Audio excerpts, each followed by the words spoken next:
الله أكبر الله أكبر الله أكبر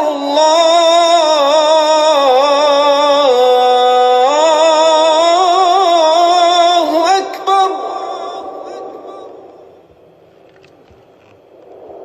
أشهد أن لا إله إلا الله. Some scandals are so massive that they're simply hard to believe. But this one is true.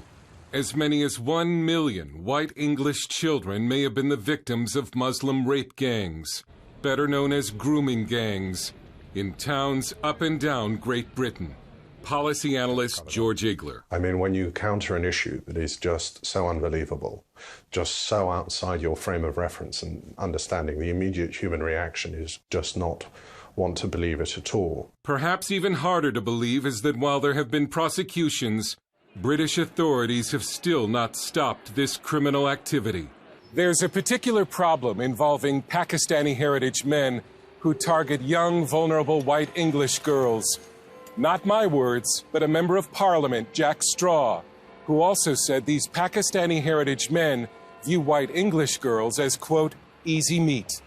This is when some shout racism, but here are the facts. Calculations based on convictions show that a British Muslim male is 170 times more likely to be part of a sex grooming gang than a non-Muslim. And there are no recorded instances of non-Muslims doing this to Muslim girls as part of a criminal enterprise. In one local jurisdiction, it was estimated that 6 out of 7 Muslim males either knew about or were part of a grooming gang.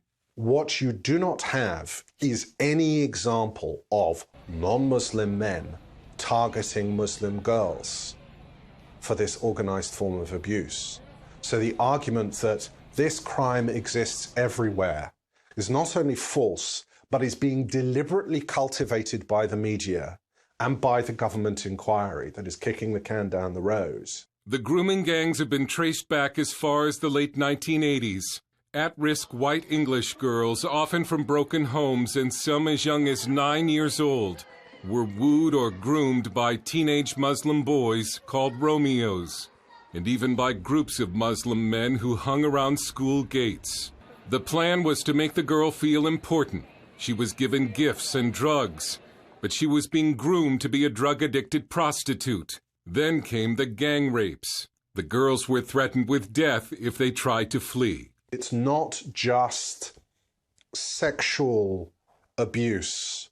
It is unspeakable levels of violence. Victims being raped with knives, victims being raped with bottles, victims having their tongue nailed to tables. These are sometimes girls who are being picked up from children's homes on a Friday, are being raped during the course of the weekend by hundreds of men, and then returned with bleeding groins back to the children's homes on a Monday morning, and they don't do anything about it at all. Christine's goddaughter was preyed on by the grooming gangs and is helping girls through the group Women Against Grooming. They pulled up by the side of her in cars. They tried to get her in the car. They were talking to her. Come on, come with us, we'll take you here, we'll take you there. Were you saying that the authorities make it sound like it's the English girl's fault? Yeah, or the parents' fault. It's your fault because you haven't got control of your child.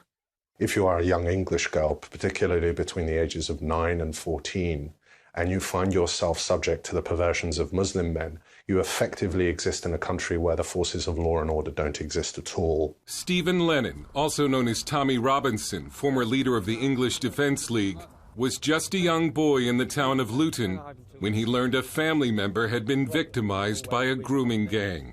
My cousin was raped and she was found naked running from the Muslim community, aged 13. The police wouldn't help. All the police would say is she's a drug addict. She was a drug addict because they got her hooked on drugs after grooming and raping her. Some say grooming gangs originate from a particular region of Pakistan, but others point out that the Quran encourages Muslims to take enemy women as sex slaves, and that Muhammad had sex with a 9-year-old wife.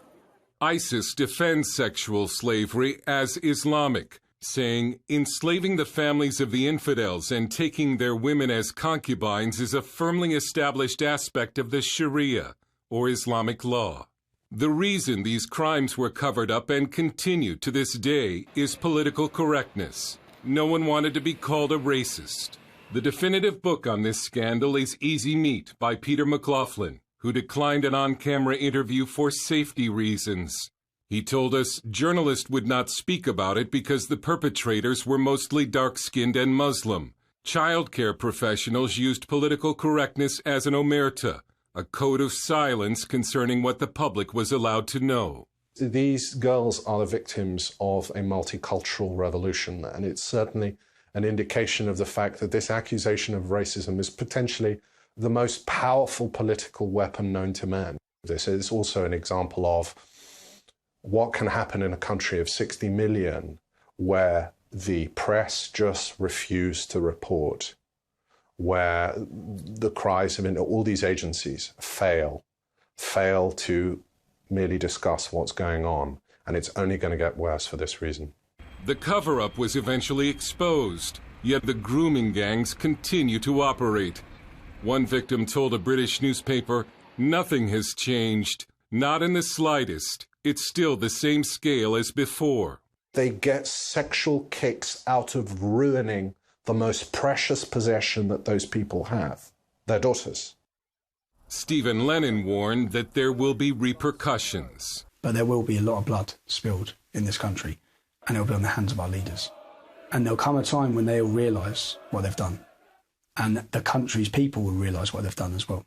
They've sold us out, they've destroyed our nation, they've destroyed our culture. Dale Hurd, CBN News, London.